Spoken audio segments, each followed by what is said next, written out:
ඉතින් මේ දේවල් ටෙක්නිකලි බලලාද? එහෙම නැත්නම් අගවිනසුණු සුරසේනගේ අවසන් කාලේ මෙච්චරයි ඊළඟට ඉන්නේ මෙයා මේ කාලේදී අයින් වෙනවා. එහෙම කියන්නේ නැහැ මේ පෙන්නුම් කරන විපක්ෂය. ඒගොල්ලෝ නිරන්තරයෙන්ම කතා කරන්නේ තමන්ටයි පෞද්ගලික කාරණා අභිලාෂයන් ඉෂ්ට වෙන්නේ නැති වුණාට පස්සේ එහෙම නැත්නම් ඒ තියෙන බයට තමන් වෙනුවෙන් පෙනී සිටීමේ කරන කතා බහක් විතර අපි මේ තාක්කාලිකට දැකලා තියෙනවා. සාධාරණ ගමනක් වෙනුවෙන් දේශපාලනික සමාජ සාධාරණ දේශපාලනයක් වෙනුවෙන් පෙනී සිටින කණ්ඩායම එළිය අපිත් එක්ක ඉන්නවා. මෙතේ ශේෂාධිකරණ විනිසුරුණු 17 දිනයි ඉන්නේ. 4 දෙනෙක්ට තාම පත්වීම් දාන්න නැහැ. එතකොට 13යි. නඩු මිලියන ගණනක් තියෙනවා. මේ නඩු අහන්න පුළුවන්ද මේ වගේ විනිසුරුණු මේ විදියට ඉඳලා? වසර දෙකක් දීර්ඝ කළා කියන්නේ ලිස්ට් එකේ ඉන්න 4 දෙනෙක්ට තව අවස්ථාව හම්බ වෙනවා ඉදිරියටත් වැඩ කටයුතු කරන්න. අපි දීර්ඝ කාලයක් පුරාවටම මේ දේවල් විශ්ලේෂණය කරලා තියෙනවා. හැබැයි අපි කණ්ඩායමක් විදියට එළියට බහැලා මේ දේවල් සමාජගත කරලා මේ දේවල් කරපින්නාගෙන ඉස්සරහට අරගෙන යනවා.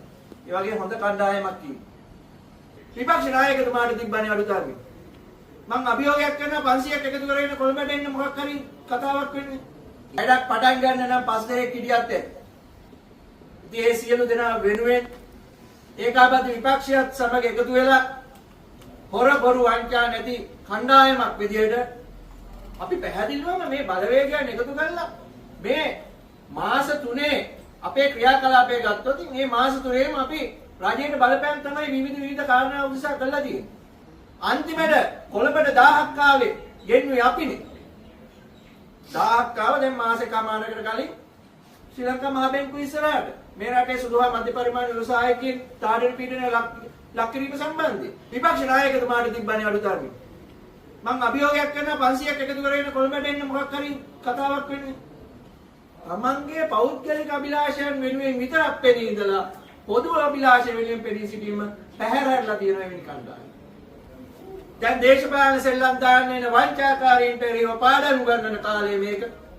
මොකද විපක්ෂ කියන්නේ හැම වෙලාවෙම මේ රජය කරන දේවල් මේ කකුලෙන් අදින්න ඉන්න කණ්ඩායමක් නෙමෙයි. හැබැයි රජයේ යම් කිසි දෙයක් සිද්ධ වෙන්නේ නැත්නම් ඒකට පුෂ් අප් එක දෙන්න අපි පිටිපස්සෙන් ඉන්නවා.